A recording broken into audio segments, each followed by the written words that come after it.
Alright, so this is what we're dealing with. I left a burger here and it's like, oh my god, dude. There's like a million of these dudes. And they're like Roman too. Die, bitch.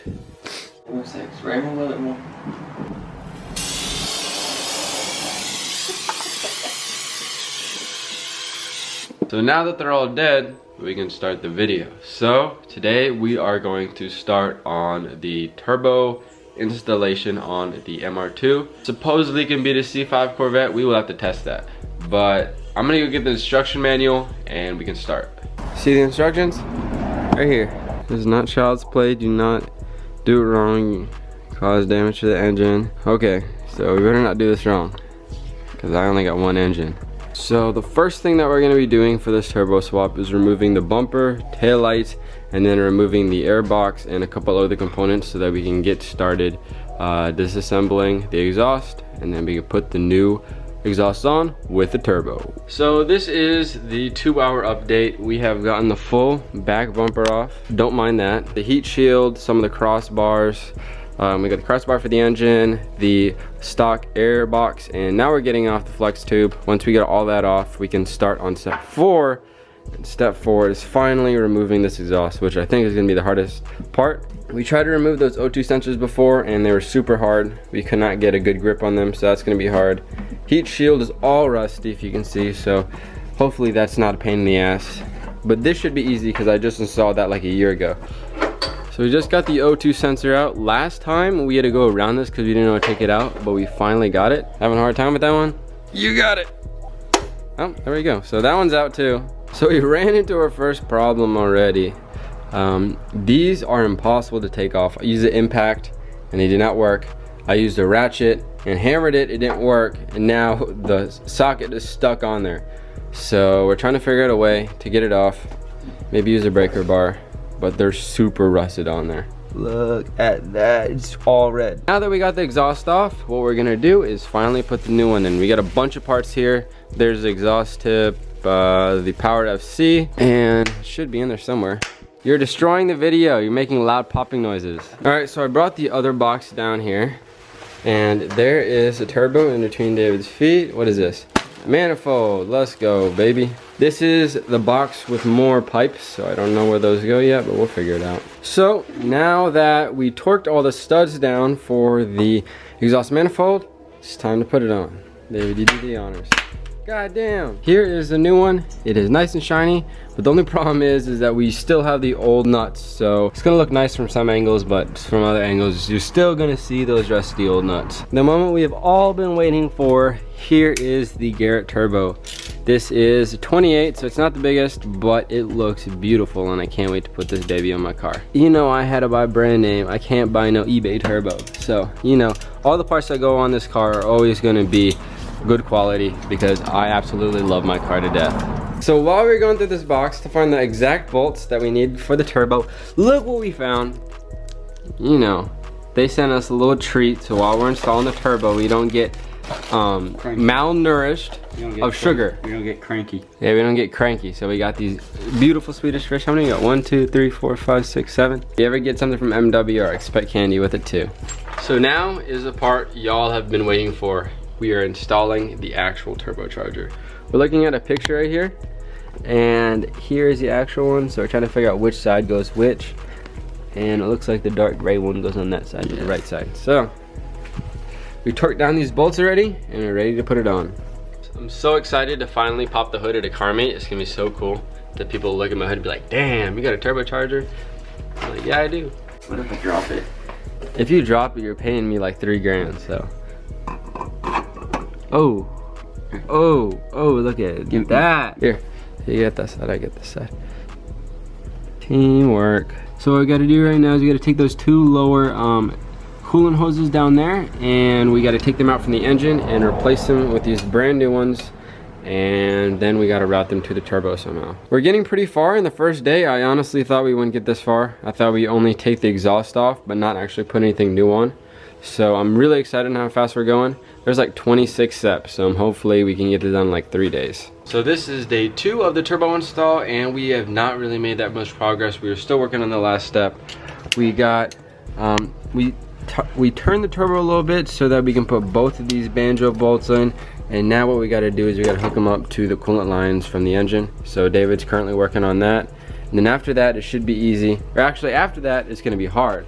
We have to take off this bar right here and cut off this exhaust pipe holder, which is gonna be super hard. So we're gonna actually take this to David's house because he has a drill at his house, or a saw, or whatever you call it. I didn't know there was gonna be that much work in installing the turbo. I thought it was gonna be, you know, plug and play, but I guess we're gonna have to do some cutting again.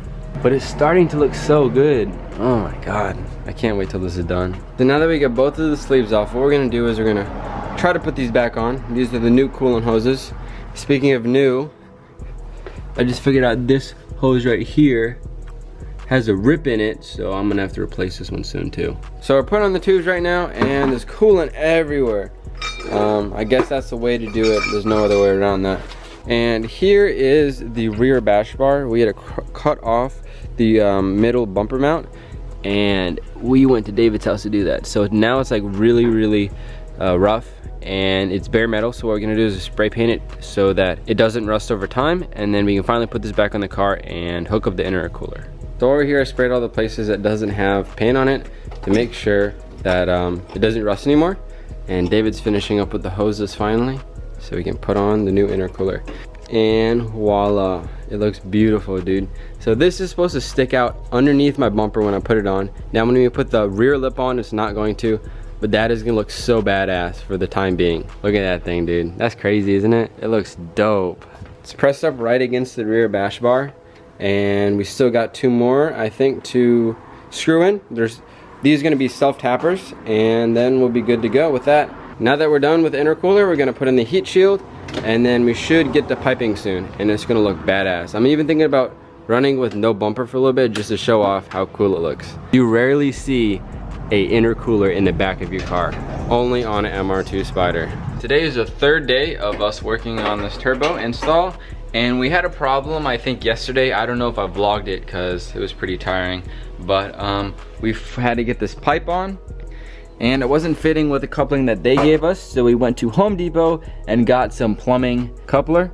So now it's starting to work, and we hopefully can finish it today. This one that they gave us didn't work, and so we tried to cut it to make it work, and it still didn't work, so we're gonna throw this one away. Alright guys, so we are finally done with the turbo install. I didn't update for a little bit because I wanted to get work done, and I wanted to try to get it done today. So here is the final product. We got the MagnaFlow muffler. Everything is installed. We almost had a rough day because I dropped one of these bolts in the throttle body tube, and it was about to be bad news. But we got it out in time, and everything's looking good. We changed the fuel injectors, spark plugs. Maybe need to bleed the coolant later, but other than that, I think we're done. Someone else start it. I want to hear the exhaust. You don't want to start it? No, you start. I'm too anxious to start it. So it didn't work the first time, but we're gonna cycle the key a couple more times, and then hopefully it works. You're getting a communication error with the RFC. I don't know if you have to turn it on for it to actually work or not. Yeah, that's probably why it ain't starting, huh? How do you turn it on? Where's the directions? You want to read the directions? It's all in Japanese. What? That doesn't help. All right, here's the package. Apexi Power FC. Last time I looked, they're all in Japanese, so. Oh, this product is designed for domestic use only. So that means in Japan. Well, the computer doesn't know we're in Japan. Yeah, but look at that. That's so nice. All right, try number 2. This is with the OEM ECU to see if it's with the engine or with the ECU, because the ECU might be broken. All right, you ready? Yeah, let's do it.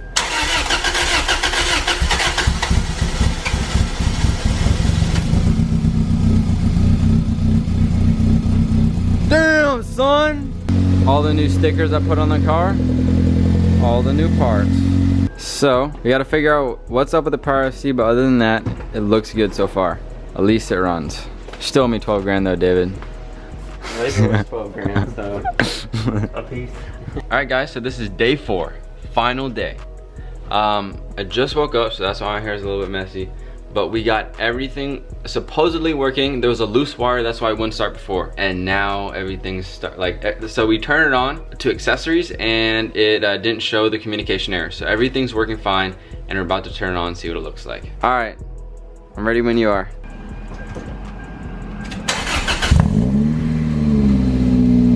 That sounds badass. I know, right? So now that we bled all the coolant, everything is done mechanically. So now all I gotta do is put the back bumper on. I already put the heat shield on it.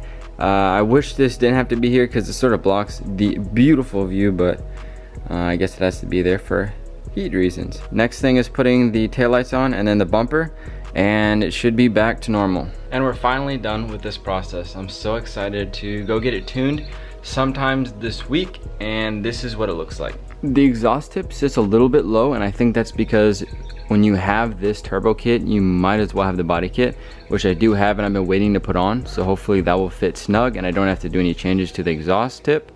I love how the intercooler sticks below the back bumper when there is no back lip, but when it is, it's going to be covered up. So that is pretty much what it's going to look like while I'm driving down the street.